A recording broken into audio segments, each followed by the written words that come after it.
This is Max and Mia podcast. Hey everyone, and welcome back to Max and Mia podcast. I'm Max. And I'm Mia.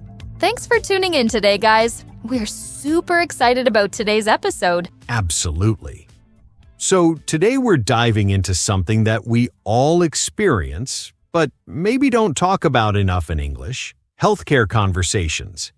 You know, those interactions we have with doctors, nurses, and other medical professionals. Oh my gosh, yes. And honestly, Max, I have to admit, going to the doctor used to make me so nervous, especially when I was younger. Not just because of the medical stuff, but because I was always worried about not knowing the right words to explain how I was feeling. I totally get that.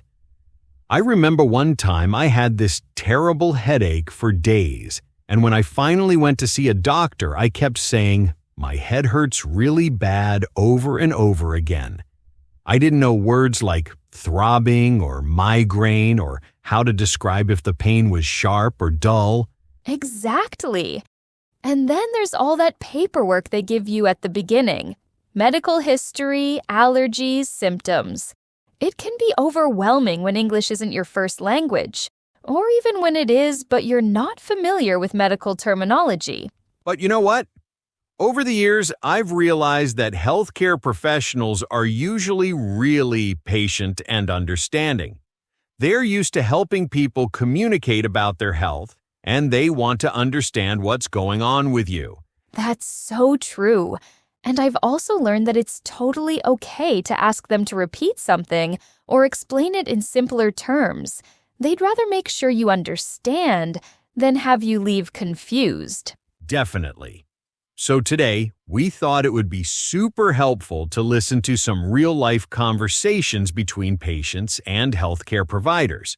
We've got dialogues with nurses, doctors, and we'll explore different scenarios you might encounter. And as always, we'll break down the key vocabulary before each conversation, and afterwards we'll chat about what happened and share some interesting facts or tips related to each situation. Perfect. So whether you're preparing for a doctor's visit, studying English, or you're a healthcare professional yourself, we hope these conversations will be useful and interesting. All right, let's get started. But first, let's go over some key vocabulary you'll hear in our first conversation. Vocabulary preview. So our first word is checkup. This is a routine medical examination to make sure everything is okay with your health, even when you're not sick. Right. For example, I have my annual checkup next week with my family doctor. Perfect. Next we have blood pressure. This measures how hard your heart is pumping blood through your body. Exactly. You might hear, "The nurse will take your blood pressure before you see the doctor." Our third word is symptoms. These are the signs or problems you feel when something might be wrong with your health. A great example would be, my main symptoms are a sore throat and a runny nose. Number 4, prescription. This is the written order from a doctor for medicine that you need. Like, the doctor gave me a prescription for antibiotics to treat my infection. And finally, allergic. This means your body has a bad reaction to certain foods, medicines, or substances. For instance, I'm allergic to peanuts, so I have to be very careful about what I eat. Awesome. Now let's listen to our first dialogue between Sarah, a patient, and Tom, a nurse practitioner. Good morning, Sarah. Please have a seat. How are you feeling today? Hi, Tom. I'm doing pretty well, thanks. Just here for my yearly checkup. I've been feeling mostly fine, but I wanted to ask you about a few things. That's great that you're staying on top of your health. Let me start with some basic measurements. I'll need to check your blood pressure and weight first. Could you roll up your sleeve for me? Of course. You know, I've been a bit worried about my blood pressure lately. My mom has high blood pressure, and I've been feeling a bit dizzy sometimes. I understand your concern, especially with the family history. Let's see what we get here. Okay, your reading is 118/75, which is actually excellent. Completely normal range. Oh, that's such a relief. But what about the dizziness? It usually happens when I stand up quickly from sitting or lying down. That sounds like it could be orthostatic hypotension. Basically, your blood pressure drops temporarily when you change positions quickly. It's pretty common and usually not serious. Do you drink enough water throughout the day? Probably not as much as I should. I maybe have 2 or 3 glasses a day. That might be part of it. You should aim for about 8 glasses daily. Now let me check your heart rate and listen to your breathing. Any other symptoms you've noticed recently? Well, I've been having trouble sleeping lately. I fall asleep fine, but I wake up around 3 a.m. and can't get back to sleep. It's been going on for about 2 months now. That must be frustrating. Are you feeling stressed about anything in particular? Work? Family? Any major changes in your life? Actually, yes. I started a new job 3 months ago, and it's been pretty demanding. I love it, but I think I'm more anxious than usual. That makes sense. New job stress can definitely affect sleep patterns. Are you doing anything to manage the stress? Exercise, relaxation techniques? I used to go to yoga classes twice a week, but I stopped when I started the new job. I just haven't had time. I'd really recommend getting back into that routine if possible. Even 20 to 30 minutes of exercise can make a huge difference for both stress and sleep quality. Now, let me ask about your medications. Are you currently taking anything regularly? Just my daily multivitamin and occasionally ibuprofen for headaches. Oh, and I should mention, I'm allergic to penicillin. I know that's important for medical records. Absolutely, thanks for mentioning that. I'll make sure that's noted in your file. How often are you getting these headaches? Maybe once or twice a week. They're not severe, just annoying. Usually after long days at work. Those could be tension headaches from stress.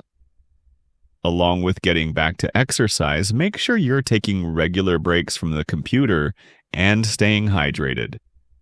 If they get worse or more frequent, definitely let us know. That makes sense. So overall, how am I looking health-wise? You're looking great. Your vital signs are all normal, and the issues you're experiencing seem to be manageable with some lifestyle adjustments. I'd like to see you back in 6 months or sooner if the sleep problems persist or worsen. Perfect. Thank you so much, Tom. I feel much better knowing everything checks out okay. Wow, that was such a realistic conversation. I really liked how Tom made Sarah feel comfortable right from the start. Absolutely. Did you notice how he validated her concerns? When Sarah mentioned being worried about her blood pressure because of her family history, Tom didn't dismiss it. He said, "I understand your concern," and then checked it properly.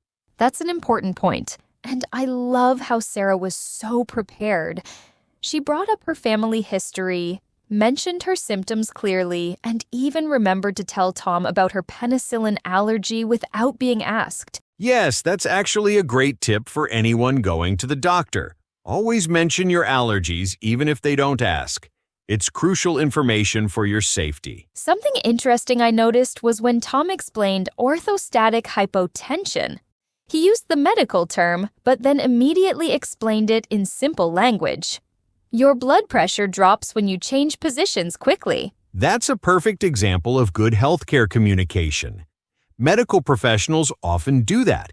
They'll use the proper medical term so you can look it up later or understand it if you hear it again, but then explain it in everyday language. And can we talk about the connection between stress and physical symptoms? Sarah's sleep problems and headaches were both linked to her new job stress. That's so common. Stress really does manifest physically in our bodies. It's fascinating how Tom connected the dots. New job 3 months ago, sleep problems for 2 months. Our bodies often react to stress before our minds fully process it. Here's a fun fact. Did you know that tension headaches are actually the most common type of headache? They affect about 70% of people at some point, and they're often triggered by stress, poor posture, or dehydration. Speaking of dehydration, I was impressed that Tom asked about Sarah's water intake. Most people don't realize that even mild dehydration can cause dizziness, headaches, and fatigue. Right. The 8 glasses a day rule is actually more like a guideline than a strict rule, but it's a good starting point. Your water needs depend on your activity level, climate, and overall health. One thing I really appreciated was how Tom gave practical, achievable advice. He didn't overwhelm Sarah with a huge list of changes. Just drink more water, get back to yoga, take computer breaks. Exactly. And he was realistic about it too. He suggested 20 to 30 minutes of exercise, not some impossible workout routine. Small, sustainable changes are usually more effective than dramatic ones. Before we move on to our next dialogue, let's quickly review those vocabulary words we heard in action: checkup, blood pressure, symptoms, prescription, and allergic. Did you catch them all? Perfect. And remember, if you're ever in a similar situation, don't be afraid to ask questions or ask your healthcare provider to explain something in simpler terms. They want you to understand. All right, let's move on to our second conversation. But first, let's learn some new vocabulary. Vocabulary preview. Our first word is appointment. This is a scheduled meeting with a healthcare professional at a specific time. For example, I need to make an appointment with my dentist for next month. Next up is insurance. This is coverage that helps pay for your medical expenses. Like, does my insurance cover this type of treatment? Third word, referral. This is when one doctor sends you to see a specialist for additional care. Here's an example. My family doctor gave me a referral to see a cardiologist. Number 4 is diagnosis. This is the medical professional's conclusion about what health condition you have. You might hear, the doctor's diagnosis was pneumonia, so she prescribed antibiotics. And finally, treatment. This refers to the medical care or therapy used to help cure or manage a health problem. For instance, the treatment for my broken arm included a cast and physical therapy. Excellent. Now let's listen to our second dialogue between Dr. Martinez and her patient, James. Good afternoon, James. Please come in and have a seat. I see from your appointment notes that you've been having some concerning symptoms. Can you tell me what's been going on? Hi, Dr. Martinez. Thanks for seeing me on such short notice. I've been feeling really tired for the past 3 weeks, more than usual. And I've been getting these weird chest pains, especially when I climb stairs or walk quickly. I'm glad you came in to get this checked out. Chest pain should never be ignored. Can you describe the pain for me? Is it sharp, dull, burning, or pressure-like? It's more like pressure, like someone is squeezing my chest. It doesn't last long, maybe 30 seconds to a minute, but it's definitely noticeable. And it goes away when I rest. That's very helpful information. Have you experienced any other symptoms? Shortness of breath, dizziness, nausea, or pain in your arms or jaw? Now that you mention it, yes. I've been getting a bit short of breath, especially when the chest pressure happens. No dizziness or nausea, though. Okay, James. Based on what you're describing, I want to run some tests to rule out any heart-related issues. Your symptoms could indicate several things, but I want to be thorough. Do you have any family history of heart disease? Actually, yes. My father had a heart attack when he was 52, and my grandfather had heart problems too. Should I be worried? Family history is definitely a risk factor we need to consider, but try not to worry too much right now.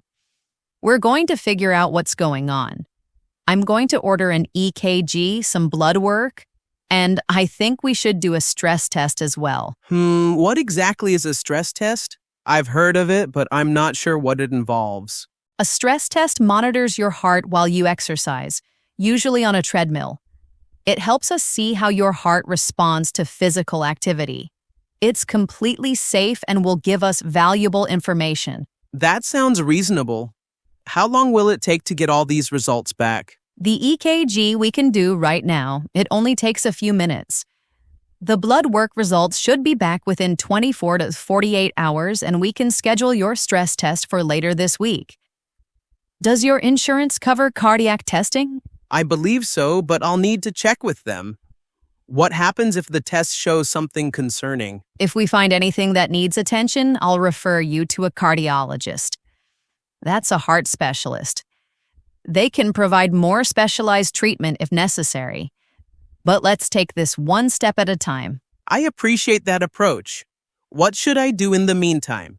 Should I avoid exercise or any activities? For now, avoid strenuous exercise until we get your test results.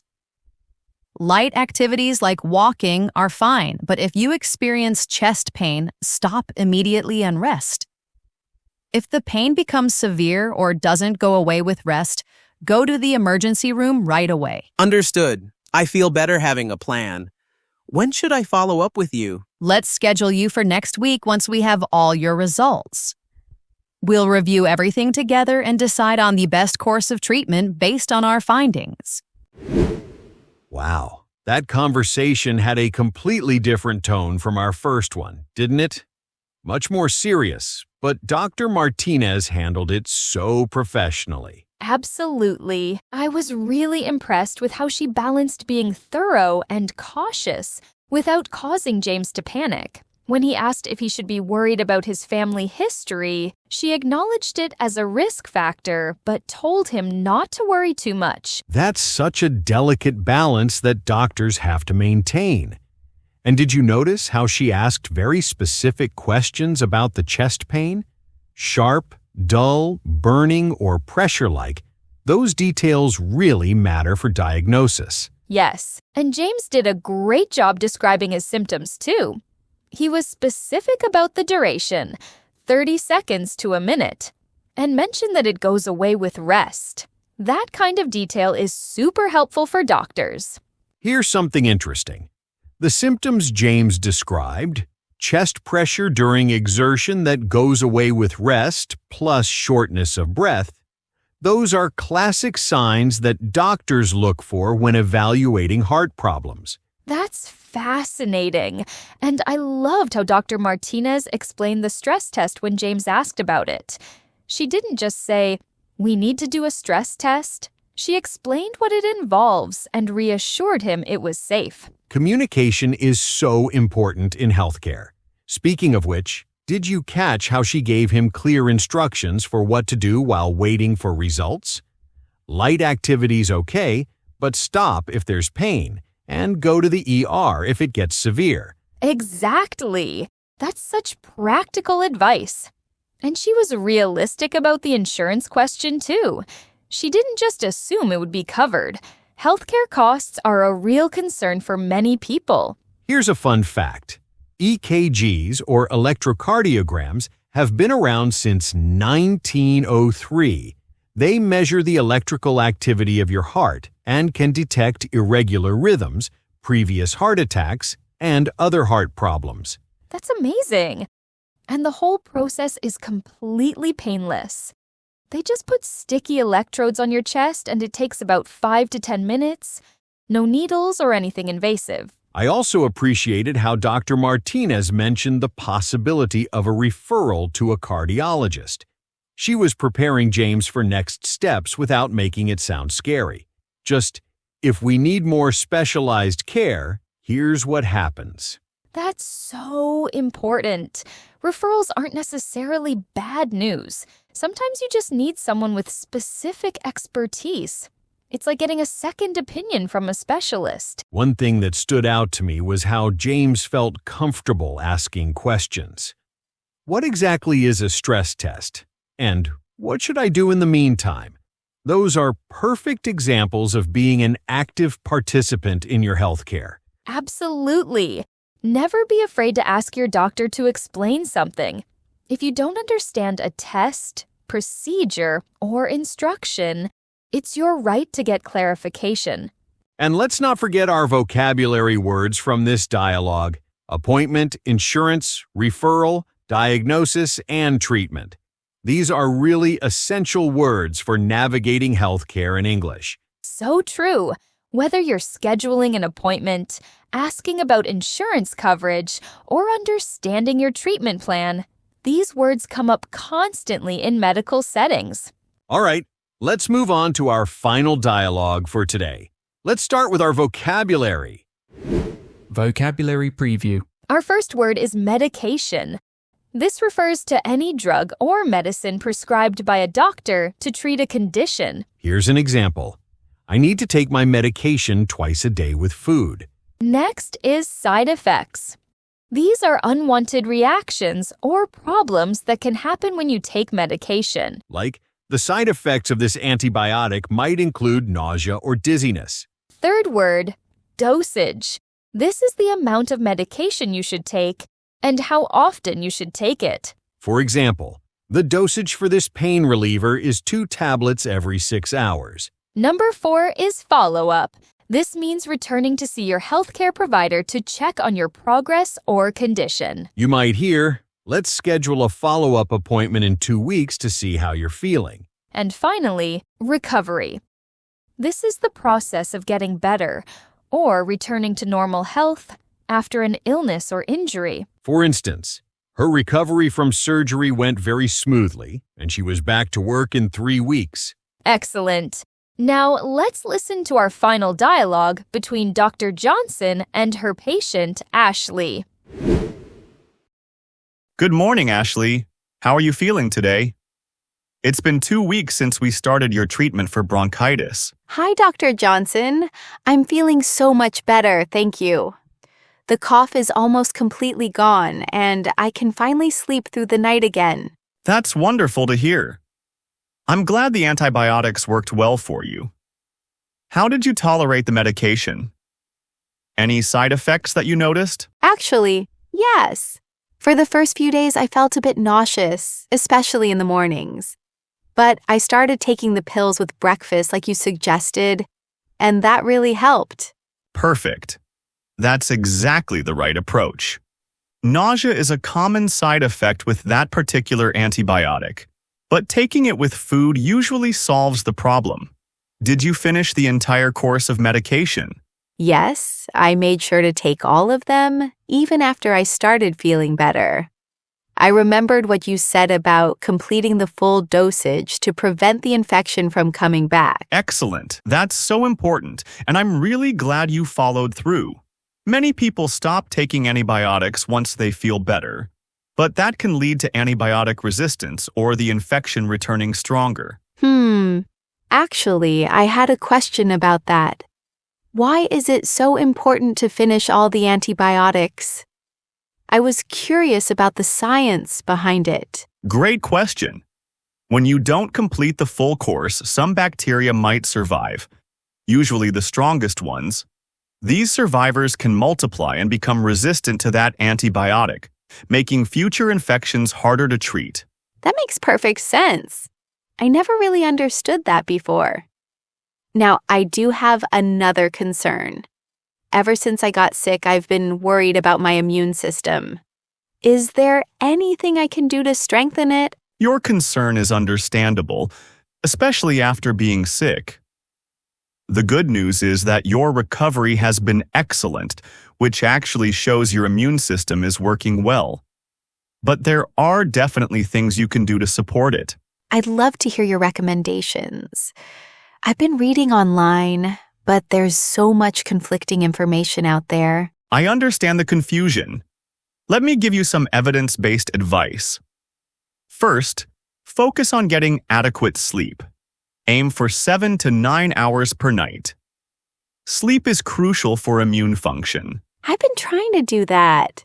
What about diet and exercise? Both are very important. Eat plenty of fruits and vegetables for vitamins and antioxidants. Regular moderate exercise, even just 30 minutes of walking daily, can boost your immune system. But avoid over-exercising, as that can actually weaken it temporarily. That's really helpful. What about supplements? Should I be taking vitamin C or zinc or anything like that? If you're eating a balanced diet, you probably don't need supplements. However, vitamin D can be beneficial, especially during winter months when we get less sunlight. But I'd recommend getting your vitamin D levels checked first. That sounds reasonable. Should we do that test today or wait for my next visit? We can add it to today's lab work if you'd like. I also want to do a quick follow-up chest examination to make sure your lungs are completely clear. Absolutely. Let's do both. And when should I come back for my next follow-up? Given how well your recovery is going, I think we can wait 3 months for your next routine visit. But call me if you develop any respiratory symptoms or if you have any concerns before then. Perfect. I feel so much more confident about managing my health now. Thank you for taking the time to explain everything so clearly. You're very welcome, Ashley. You've been an excellent patient, asking good questions and following the treatment plan perfectly. That's the key to successful recovery. What a perfect way to end today's episode. That conversation between Dr. Johnson and Ashley was so educational and positive. I loved how Ashley was such an engaged patient. She asked about the science behind finishing antibiotics, wanted to understand how to boost her immune system, and even questioned the conflicting information she found online. Yes, there's so much health information on the internet, and not all of it is reliable. It's always best to ask your healthcare provider about what you read online. Exactly. And Dr. Johnson gave evidence-based advice. She didn't just say, eat healthy. She gave specific recommendations like 7 to 9 hours of sleep, 30 minutes of walking daily, and getting vitamin D levels checked before taking supplements. I was really impressed with her explanation about antibiotic resistance, too. She made it so clear why you need to finish the entire course, because the strongest bacteria survive if you don't, and they can become resistant. That's one of those things that sounds obvious once you understand it, but many people don't realize the science behind it. Education like that can literally save lives by preventing antibiotic-resistant infections. And can we talk about how Ashley handled the side effects? She experienced nausea, but found a solution by taking the medication with food, just like the doctor suggested. That's a great reminder that side effects don't always mean you have to stop taking medication. Often there are simple solutions, like taking pills with food at different times or with plenty of water. Before we wrap up, let's do a quick review of all the vocabulary we learned today. From our first dialogue, checkup, blood pressure, symptoms, prescription, and allergic. From our second dialogue, appointment, insurance, referral, diagnosis, and treatment. And from our final dialogue, medication, side effects, dosage, follow-up, and recovery. That's 15 essential healthcare vocabulary words. If you want to practice using them, try describing a recent doctor's visit using as many of these words as possible. Great idea. And remember, don't be afraid to ask questions during your medical appointments.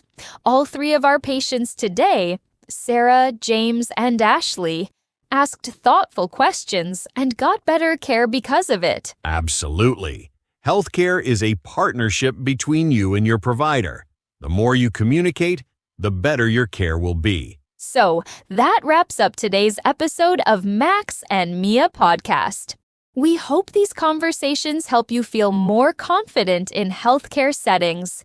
Whether you're learning English or just want to improve your medical vocabulary. If you found this episode helpful, please give it a thumbs up and subscribe to our channel for more English conversation practice. And don't forget to hit that notification bell so you never miss our new episodes. We have lots more practical English conversations coming your way.